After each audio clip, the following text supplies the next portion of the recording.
quite often on this podcast we bring up stories about people that have either fallen in love or married like an unusual thing or like an object or something. Have you got any like favourites that come to your mind? That come to mind? Well, I mean, the classic is the briefcase. You know, I can't really had a name. I can't remember the name of the briefcase. I can't remember. I remember the woman's name because I tried to find her. Her name was Rain Gordon. That's it. Yeah. Which is a strange name because she's Russian, wasn't she? She was Russian. Yeah. Yeah. But I can't remember his name. His name was like Nigel or like it was like a really, really just sort of basic, really like traditional British name. Yeah. Yeah. I kind of want to look it up now. There's I think Rain was my favourite. The pirate ghost. Marriage was a good one. That is a classic Curios Cast episode. That. Yeah. I think we spoke about Yuri Tolechko again a couple of episodes ago. Yeah, last week. He's going through a succession of different objects. You know, he's not just sticking to the one. Oh yeah, it was an ashtray. Was the most recent one, wasn't it? Yeah. And I think he's in general attracted to objects. He said his fetish is different objects, and obviously sex dolls are his main passion. But he's got a couple of side gigs. Yeah. So, the briefcase, by the way, was called Gideon. Oh, Gideon. That's not very. No. It's quite a classical name, though. Isn't it? In my mind, I don't know why I had like Nigel in my head. I just like, and I'm picturing like a briefcase with like the personality of like Nigel Thornberry. And have you ever watched the Thornberrys? Oh, what a classic! But yeah, of course we spoke to Malcolm Brenner as well, the man who had asexual relationship with a dolphin. Classic. And I was looking up some other ones. I just wanted to find out what is like the maddest thing that someone has shagged or married or got in a relationship with. And I thought you were going to say avoid then. And I found this one, and I'll link it to you and anyone who's watching on Spotify or YouTube. I'll put some footage of this on the screen. This woman, I found an article that said that she married. It said woman marries a roller coaster. For one, it's not a roller coaster. It's like one of those pendulum swinging rides where you all sit in like sometimes they're dressed up as like a pirate ship, yeah, and they swing back and forth. This one is called 1001 Nacht because it's in German and it's in Germany, and that's German for like 1001 nights. Don't know why it's called that, but this woman, if you want to like just click through the video and stuff, she goes to the theme park. I think she's American, and I don't know whether she's taken a trip to Germany or whatever to get with this amusement park wide. I've seen this before, but I think that there's another clip of her with a different ride, unless it's a very similar woman talking about a roller. In this video, does she say something about she loves his supports or like or the oil or something? Or... I wrote down the quote because I found it really funny. She's describing the parts that she likes about him, and she says, I love him sexually and I love him as a mate. I love the roundness of his counterweights at the top. I love him for the narrowness of his jibs. That's it. Yeah. I love him for the elegant lines of his gondola. I like the rubbing up underneath his name display. And she starts talking, and she's saying about when she's having sex with him at home, which I think is just her wanking while watching videos of the ride. Like there's a clip where she's watching the ride, and it's like you can imagine it's at night. It's all these techno music, like, and then like the ride's going crazy, and she's sitting there watching like, oh my god, I love him, and she's climaxed. She's talking to this machine, and she's saying, when I'm at home and I'm having sex with you and I'm climaxing, I always say, I love your fluids, I love your fluids, I love your fluids. And in this video, she starts making out with the ride. She's laying on the floor, getting underneath it and like kissing the metal. And she's not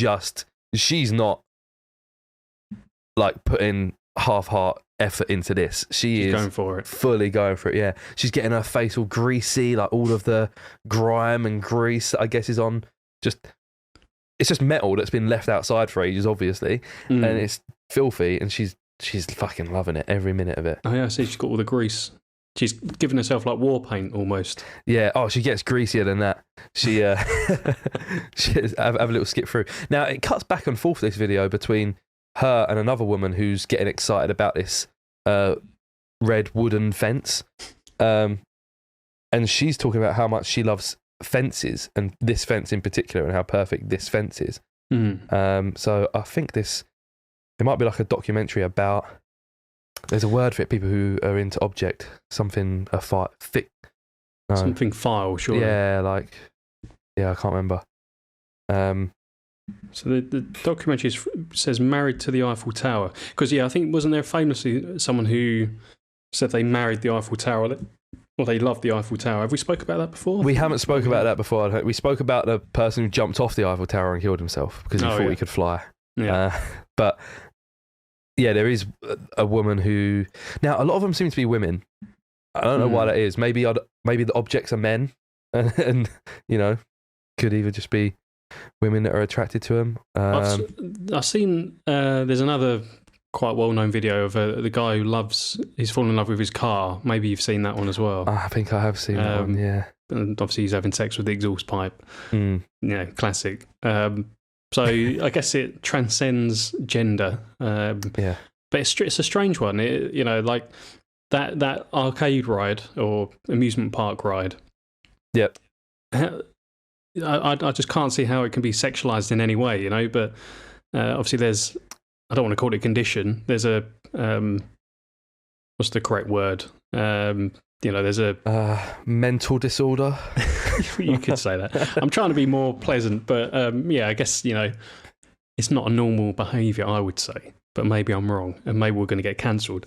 But, it's just interesting. I don't think we're getting cancelled for saying that people that make out with roller coasters are a bit weird. We're on Spotify now. Look what's happening to Big Rogan. Old Joey, yeah. Got to be careful. But yeah, it's just crazy to me, that there's...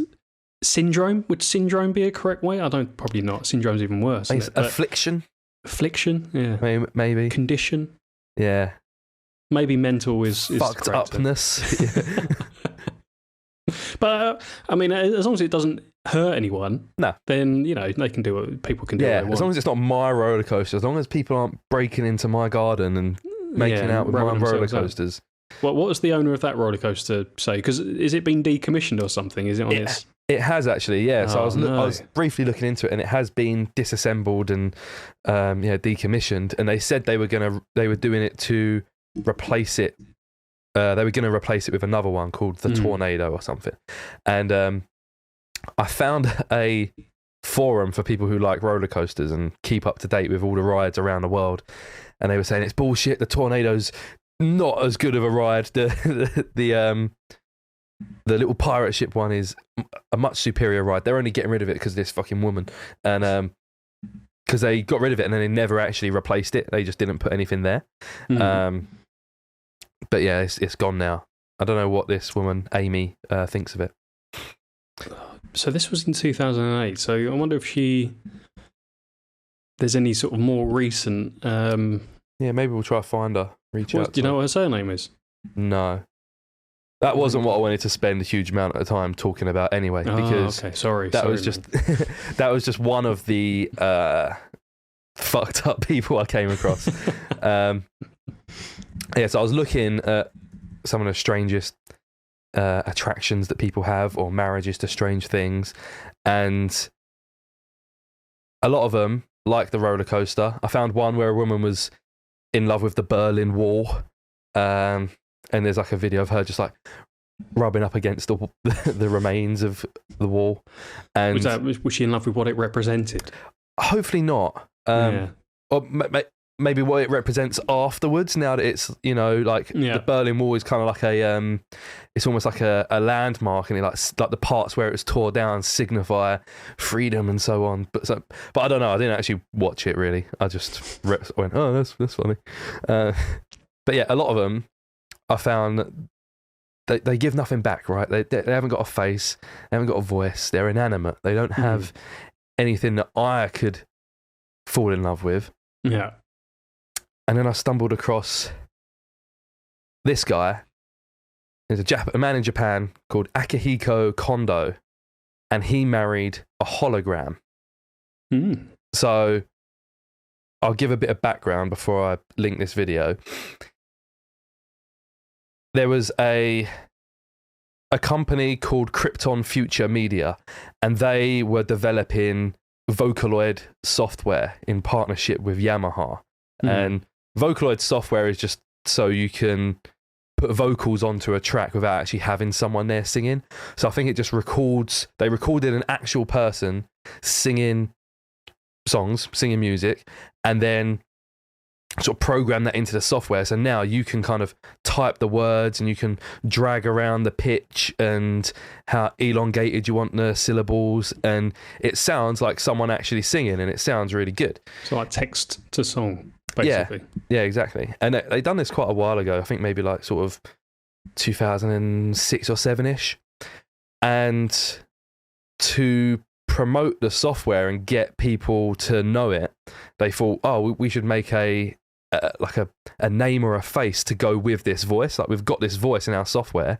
It's the same way as I guess like Siri on your phone. Like, you know, give it a name. It's a bit more like personable rather than just a voice. Yeah. So they created this character called Hatsune Miku, and kind of like an anime looking girl. If you just Hatsune Miku. And yeah, she's, I don't know what colour her hair is, George. I think blue. Like turquoise, maybe? Oh, yeah. You got it, yeah. Colourblind, didn't you? Yeah. Bright pink. Pink, okay. No, it's blue. Oh, it is blue. Okay. You could have had me there. So yeah, she's like this. She's meant to be a 16-year-old anime kind of character. I guess kind of dressed like a little bit of a schoolgirl, and a lot of this with like a short skirt and everything. But the whole point was that they would make songs, and Hatsune Miku would be the star. So there wasn't actually a person behind it. They just program it in. She sings the song. So on TV and stuff, I guess, whether they watch MTV or they have a Japanese version, but she would be there singing the songs and everything. And it got really, really popular. And there was like sellout tours and CDs. Like you can watch. I watched like I just had it on in the background. It's like an hour and a half of her like performing a concert, and there's tens of thousands of people in the crowd, all with their glow sticks and everything, and they're all screaming. And it's just a hologram on the stage. There's not an actual person on the stage. It's a hologram. So it's not on a screen. It's an actual hologram. Yeah. So I think the way a hologram tends to work when you have it on stage is you have like a pane of glass, and like you can't really see the pane of glass, and then they project a projection onto that, so it looks like someone is there on the stage. Similar, like they've done Tupac at Coachella, and I think Disney do it in their shows and stuff a lot of the time when you go to Disneyland. I remember, was it at the Olympics, London Olympic? Didn't they do Freddie Mercury? Oh yeah, I think they did. Or did they just have it playing on a TV? I can't remember if they've done a hologram. Sure it was like it was maybe even like a semi-hologram. I don't know how it worked, but I remember it looking pretty good. Yeah, maybe. They've had the technology for a while to do holograms pretty well, I think. So yeah, it got loads of fans, and this guy, Akihiko Kondo, loved this character so much. He was collecting all the collectibles, all the merch. He's got like tons of the little plushies and dolls and everything, and he decided he wanted to marry Hatsune Miku, and he did. He had a wedding ceremony. Was she present? She was in, like, he only took like a small little like plushie that's maybe sort of like, I don't know, 12 inches tall or something. Like he didn't get like one of his proper big ones or anything. You know what that was? He would have had to wash those bigger ones first, I think. maybe. We'll get to that. Covered in cum.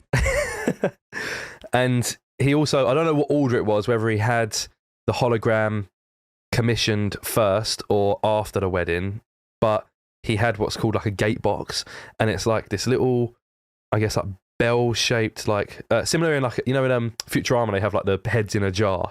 It's like that kind of size and shape, but inside is a projection, and it has her standing there, so she's all like little, and it has like an AI built into it, and it's got her voice, so you can talk to it. And it is really simple. You can do the same kind of things that a lot of smart devices have now, where you can get it to turn on your lights and do this and do that. But also you can say like, I love you, and it will say it loves you back and all that kind of shit. So it's a bit like Blade Runner 2040, was it 2042 or 2049, whatever the name of the film was. Have you seen it? I haven't seen it. I think it's 2048, but... so we've put out three different dates, so take your pick. Listen. Yeah, it's in the 2040s. Yeah, it's saying like it. Yeah. 20, I don't know, fuck it. But in that, the main actor has like a hologram companion. I can't quite remember if he falls in love with her or not, but I think part of the plot is that he has like feelings for this hologram, and she acts as like a girlfriend almost to him. But in that case, she actually moves around and, you know, talks and stuff like that. Sounds like this is a bit more grounded, where it's just a little AI in a box, but it's still pretty cool. It is pretty cool. Yeah. I've linked you Akihiko's Instagram page there, so you can see how dedicated he is to Hatsune Miku. Almost every single post is dolls, and the third most recent one is a little video of the hologram. Oh yeah. Now, when I tried to find more information about him, all of the videos I could find, and like there's interviews with him and documentaries and stuff, were from about 2 years ago or so, because that's when he got married. And all those videos were before he had this big Miku doll commissioned. So you can see in a lot of the photos, there's one, it's like a life-size real doll. It's fucking like weird. Can like hold a phone as well, so all his hands and stuff are like malleable. Is that the right word? Malleable, yeah. Malleable, yeah. Like she's just laying on the bed holding a phone, just browsing the internet. Yeah. Looking for the Curios Cast, actually. Probably. Check that search history. Because she's not unfamiliar with the Curios Cast. Oh, yeah.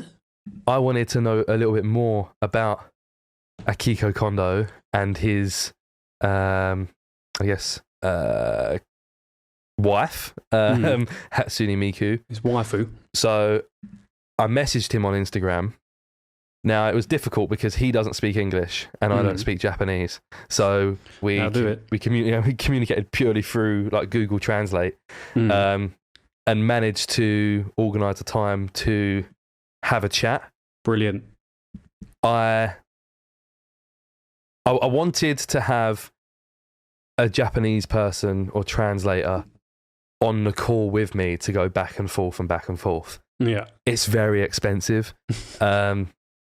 You know, even if I kept it short to like 10-20 minutes or so, obviously going back and forth, that's going to make that conversation like an hour. Like it at least doubles it already. They charge like $5 per minute, these translators. So what I done was I still invited him onto a call, and I just Google translated my questions, put them in a chat, and then he just spoke to me in Japanese. I politely nodded along and smiled like I knew what he was saying, and then just copied and pasted the next question. And then I paid for someone afterwards to translate his answers, because then it only ended up being 8 minutes of translation. So it was a lot cheaper than having someone there for the whole call. So we're going to listen to a little bit of the interview. The person voicing Akihiko will be a very familiar voice to all of you. So let's go into it. Hi, Akihiko. Good evening. Thanks for joining me. How are you? Hi, Tom. Thanks for having us. We're good, thanks. Why don't you introduce yourself? I am Akihiko Kondo. I married Hatsune Miku and became viral all over the world. The first time I fell for Miku-san was in May of 2008. And after 10 years of being in love with her, I decided to marry her in November 2018. I work for the government, and I have taken a break from my work, and right now I'm in my first year of university. Why don't you tell us a little bit about the origin story? How did you and Miku meet? I first met her around 2007. I don't remember the exact date, but it was May 2008 when I fell in love with her after hearing her song Miracle Pain. That's when I fell for her. The more I listened to her songs, the more I started loving her. So Rob doing a great job for us and translating Akihiko for us. I'll tell you what, all that money we've spent on night school for him to learn Japanese is finally paying off. We knew it was going to pay off at some point. But yeah, so for anyone who's only listening and not watching there, I was joined on the call by both Akihiko and Hatsune Miku. They both sitting side by side there. He dressed her up in a nice red dress for me, and she didn't say much. She's not real. Well, she is real. She's right there. That's true. She is there. So yeah, I think in a second he's going to go on to say how he met Hatsune Miku. I met her on Nico Nico Video. I watched her on Nico Nico Video and fell for her. So of course you and Miku are married now, so this is you two together forever? There's no plans to maybe go on some dates sometime soon and maybe meet up with another woman? Nah, I plan to make Miku-san my life partner. I don't intend to be with any other woman. I love it. Again, you've outdone yourself with this, Tom. He seems like a nice guy. He seems content. Quite surprised he said he worked for the government, right? Yeah, I don't know what he does. He says later on, I think he was a school teacher. So whether they class that as working for the government or not, at the moment, I guess he's not working. He said he's gone to university. Yeah. So I don't know, he said he was a teacher, whether that was privately and then now for the government or whatever, I don't know. Yeah, because you probably assume that if something like this happened in the UK or somewhere, people often lose their jobs for things like this, in their private lives, for just, not being married to a doll or a hologram, but whatever. If someone's life is a little bit different or a little bit kooky and they get a little bit of fame online or something, they get fired. So I'm just surprised that, he says, yeah, I work for the government, quite open. This is my life. I'm married to this doll and this hologram, and everyone's fine with it. But I guess in Japan, maybe things are a little bit different. I know anime culture is a lot different in Japan, so maybe they're more open as a culture to things like this. I know about like the comfort pillow. Are they called comfort pillows or yeah, body pillows? Body pillows, yeah. That's like a known or a common phenomena in Japan. So maybe they're a little bit more open, which is good. I think it's good that he's able to just be open with it and not be worried about losing his job or something like that. Yeah, he's very open with it. Yeah. Let's see what more he has to say. So in 2019, you decided to make the move away from the hologram version of Miku and move to this 3D life-size model of Miku. Who created Miku? Who made that for you? How expensive was it? Tell us a little bit about that. Oh, this Miku-san. Well, I talked with a dealer and had this specially made for me. I can't reveal the dealer's name, unfortunately. It seems like once in a while other people also order from them, but they receive a lot of orders which are just people having fun, so they don't usually accept orders from everyone. And about the price, if I say the cost, my dreams will shatter, so I choose to not tell people the price. Sorry, it's a bit, what can I say, it was very expensive. I'll leave that to your imagination. So what's the reaction from the public when you take Miku out to public places like restaurants? I saw on Instagram you went and had a Christmas meal in a restaurant. What kind of reaction do you tend to get?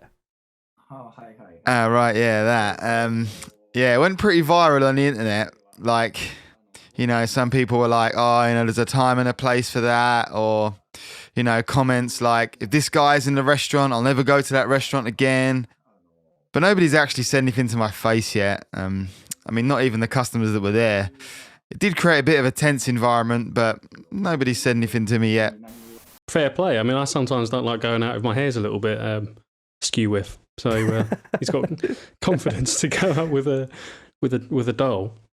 Yeah, I found it interesting as well how he said that he gets loads of comments online of people saying, this is weird, you can't do this, blah, blah, blah, that's disgusting. But then not one person has ever said anything in public. Like, it just goes to show how like people will chat so much shit, I guess, behind a keyboard, right? And then even though there probably is people in the restaurant thinking, this is weird, obviously it gets to a point where I guess you're sitting in a restaurant, that guy's not bothering anybody. He's just, yeah. If anything, Living it's his like life. half the bother of having another person there. Like, you know she's not going to kick off or like cause a fuss in the restaurant. And she's not going to order the last thing of something that you want to order. So it's fine. No. Well, he did so in the Instagram caption there. So he posted a couple photos of him and Miku in the restaurant, and again the caption's in Japanese, but when you translate it says that he emailed the restaurant beforehand and says like, is this all okay? And they said yeah, but he ordered food for him and for her, and he ate for him and for her as well. That's brilliant. So she had to pay a cover. Well, yeah, he's taken up 2 seats in the restaurant, right? So I guess take up pay for 2 meals as well. It's all right. I wouldn't mind that bit, having to have 2 dinners. Perfect. I wonder what the price was. He went a bit coy with the when you asked him about the price. But yeah, I guess it's got to be expensive. Yeah, I reckon it's crazy money because it looks like quite a high quality. We've seen some sex dolls. I'm not saying this is a sex doll, but it looks very similar in terms of flexibility and maneuverability. And I'm sure that some of those ones were like $10,000 we've seen in the past. So it's got to be in the realm of that, surely. Yeah, it must be, because it is very, I don't want to say lifelike, because obviously it's not trying to replicate a real person, it's trying to replicate an anime character, but it does a really good job, and it looks it looks weird, especially in the pictures where it's sitting down at the table and he's positioned it so it's looking at the camera. It almost looks like the face it looks like computer generated. It doesn't look like it's actually a physical doll there. I think you'd have to double take if you walked into that restaurant. Yeah. So, yeah. I think fair play to him. If he's going out, he's having dinner, he's living his life. I want to know, when he goes to the restaurant, does he carry her over his shoulder, or has he got like a little box he puts her in or something like that? How do they walk down the street together? Yeah, I wonder. Is it, like you say, over the shoulder, bridal carry, sort of like maybe under his arm? Because like headlock dragging her behind. Expensive bit of kit, so you don't want to be... or maybe she's got like a little handle. Yeah. Little carry case. Yeah. I mean, you saw in that clip there, he picked her up out of bed and moved her over to the chair. What I found interesting, they sped up that clip because, it takes a while to lift her out of bed and get her on the chair or whatever. But if you watch it back, like frame by frame, there's a couple frames where the camera's obviously getting a glimpse up her skirt, and they actually censored it. They actually pixelate it out. So I do wonder what it looks like up that skirt. There's got to be some... Yeah, I didn't ask him about that. Some genitalia up there, I think. All right, let's get back to Akihiko. Okay, so of course, connection is quite an important part of a relationship. How do you communicate with Miku-san? Of course, the Gatebox has some very limited responses, as it's just AI. How do you tend to connect emotionally and personally with Miku? Since I lost the Gatebox, I haven't been able to have a conversation with Miku-san, so I haven't been able to say anything to her specifically. But when we eat together, we sit face to face. That's the best time when I can have the most effective communication with Miku-san. So, of course, you clearly have an emotional connection with Miku. What about the sexual side of the relationship? Do you feel a sexual attraction to Miku? Yes, I like Miku-san sexually too. So you do have the same kind of sexual desires and feelings that most other people do in a relationship too? Not when it comes to real women, but when it comes to Miku-san, I do feel it. Well, you're getting in there with the hard-hitting questions now. Yeah, if I had a translator there with me, if it wasn't going to cost me 300-400 quid, then I probably would have probed a little bit more. Like if I knew the question was that quick. Like if he just said, "Yeah, I was sexually attracted to her," Yeah. then I probably would have said, "Oh, so do you have sex with her?" and so on. But all I did was say, "Are you sexually attracted?" I typed that in the chat, and then he's just talking in Japanese for the next 30 seconds or so. So I don't know how in depth he's gone.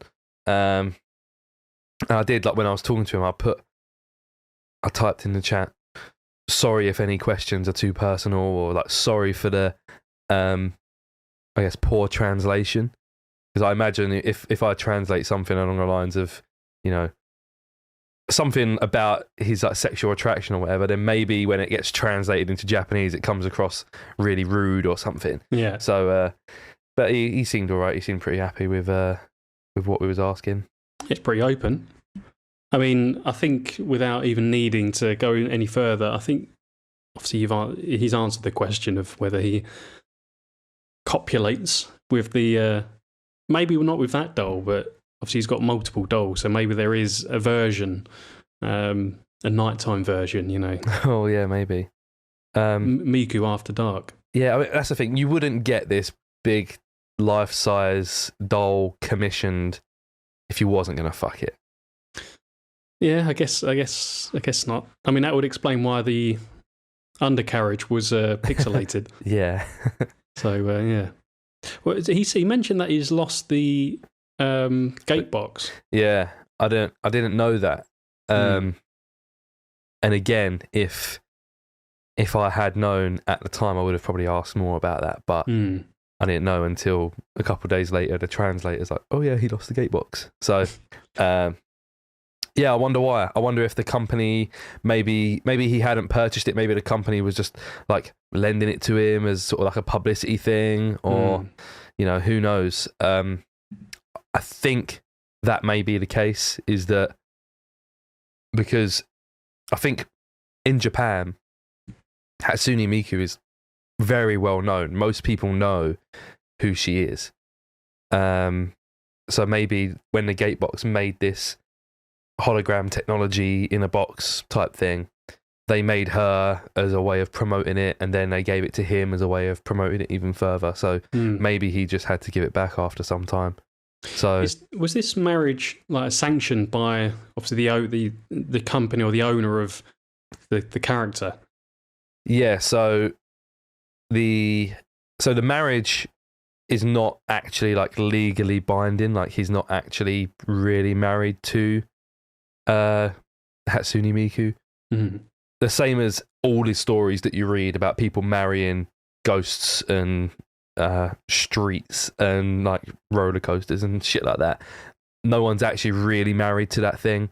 I don't think that's possible, but they get someone who is like, what do you call someone who's like allowed to marry? Shaman. No, I don't think that's the right word. Like a priest. Yeah, I don't know. Like the non-religious version of a priest, you mean? I guess so. Yeah. But I yeah, mean, Rob will probably do it for you if you... They get someone who, yeah, like sort of swears you to marriage and whatever, and they have a whole ceremony. So Akihiko did actually have like a full-on wedding, and I found some articles that claim it cost him like 15 grand or something. And it looks like a full wedding. Like there's people there. 39 people showed up. He says later on. Yeah, he went all out on it. The other thing that was quite interesting is he said I think it was when you asked him whether he was sexually attracted to Miku, and he said something about not being attracted to women. Yeah. You know, so he's not physically attracted to real women, which, again, I think is more common in Japan and a lot of other places, which is why they've got those, you know, those pillow things, and people form relationships with anime characters a lot more often. It's just strange. I wonder why, you know, it's more common in Japan. Yeah, I think there's like a big thing in Japan about younger people are not getting in relationships as much as previous generations. And part of it is down to like the work culture there, where a lot of them do work really long hours and just come home and sleep and then go to work the next day. And I think part of being Japan's always been pretty far ahead when it comes to like technology and innovation and stuff. So when like, I guess they had a lot of them are sort of really into the internet and online relationships and relationships with virtual things, that it's kind of harming like the young population where they're not actually getting together with real people out and about. It's crazy. Yeah. Let's get back to it. Would you say that you're happy just as a person in life? Of course I'm happy. Yeah, I can say that with pride. And is Miku-san happy? The Miku-san in my head looks very happy. The Miku-san I married is my Miku-san. How did your friends and family react when you told them that you were getting married to a fictional anime vocaloid software character? Oh, well, it's different person to person. Nobody in my family gave us their blessing. My dad was dead against it, and both my mum and sister refused to show up at the wedding. Out of my friends, there were around 10 who gave me their blessing. There were a lot of people who really weren't cool with it. Nobody really said anything bad to my face, but there were a lot of people I could sense were just not comfortable with it, and I could see it on their faces. The internet was also full of people like that, but 39 people showed up at the wedding, and I'm thankful to those people because they're the people who understand me. At the time, I was a school teacher, and a lot of the students would say congratulations to me. I definitely noticed a generation gap.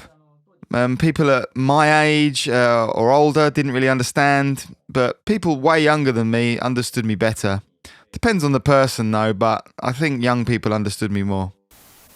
So yeah, I think that's pretty interesting. Again, like that he said a lot of people online will, I guess, disapprove, but he never really had any people in person tell him that this is wrong. People just kind of, I guess, it seems like some of his family maybe sort of like distance themselves from him. Yeah, it's a bit of a shame when he said his mum and his sister, and I guess his dad probably didn't attend the wedding.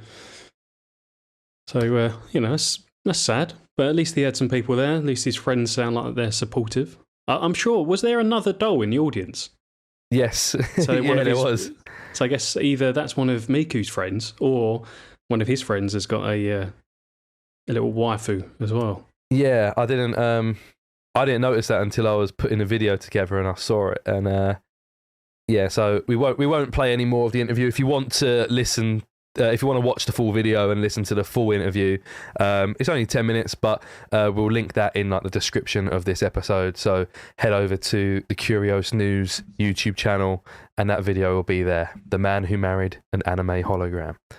But yeah, I think I'll go on to ask him just, do you know other people who are in similar unusual relationships such as yourself? And he doesn't give out any specifics. He doesn't say like, oh yeah, there was one at the wedding. He didn't mention that.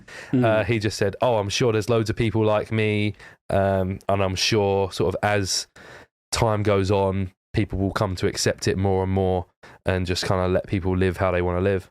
Because he kind of brings up the generation gap quite a bit and says, when I was teaching at school, the kids were like, well done, like congratulations and whatever, and it was the older generation that were sort of scorning him a little bit.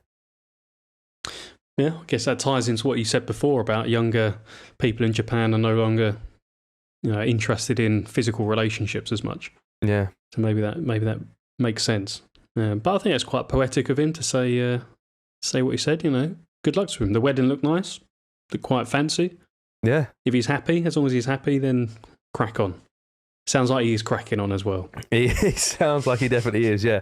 I think at the end of the video, I say the exact same thing. I'm like, it is definitely weird. And like, maybe there's like opportunity to maybe go to some therapy sessions and maybe work some... Because he talks about... He didn't say it in my interview, but he said it with other people in other interviews that I watched like years ago when they're asking him, why are you interested in this hologram or whatever.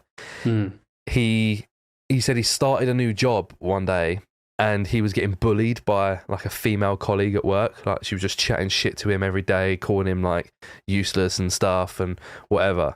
And I think he just like sort of, and he openly says it, is I know that not all women are like that, but it made me sort of like have this almost, I guess he's got a bit of PTSD when it comes to like talking to women and having relationships with women. So he talks to this AI software that is very predictable and is not going to call him ugly or anything. So it's clearly a bit of like trauma there, but he seems to be all right. He says he's happy. Yeah, that's a shame.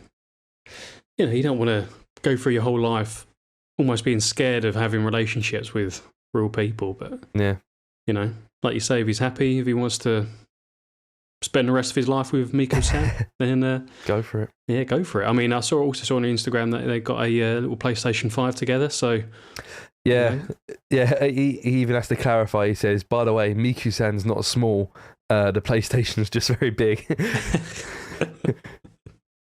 Which it is. I wonder how much he's spent, because he's got, like you said before, he's got a lot of different plushies and, toys and, I guess, memorabilia and stuff. So I wonder what the total is of what he's spent on, Miku.